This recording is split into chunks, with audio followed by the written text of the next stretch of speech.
military uniforms and their evolution over the course of 4 centuries. And we're going to start way back in the 17th century with some of the first settlers in what's now New York State.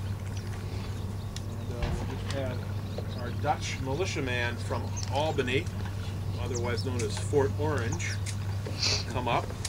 He's just going to tell you a little bit about his uniform, how men that were some of the first settlers from Europe in what's now New York State went out on duty. So, over to you. Thank you. Dutch militiaman from Fort George, Albany, or Fort Orange, Albany, which was then, in 1655, it was pretty much owned by the Dutch on the Hudson River.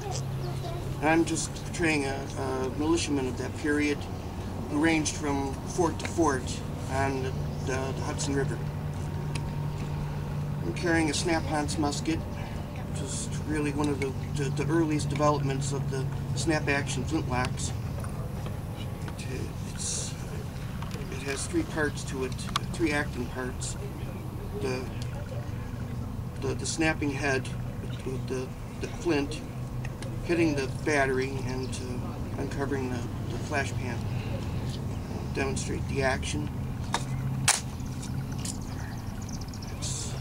This is what the Dutch were using around 1655. And I'm also wearing armor to protect me from Indian arrows. The chain would pretty much stop an Indian arrow point. And the helmet is that of an archer, but was used by the musketeers as well. And I'm wearing these goofy looking leggings that are turned down. These were worn by the ranging militiamen who were going from fort to fort rather than fort duty. They would just be wearing plain stockings. And tied shoes.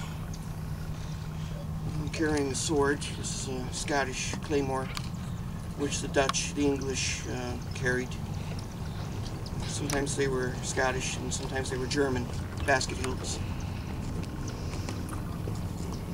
And I'm wearing a cartridge box that was developed around 1655 by the Swedes and the Dutch, replacing the bandolier belt with the individual charger tubes that were hanging from the belt. When they were marching, they made a lot of noise, clinking together.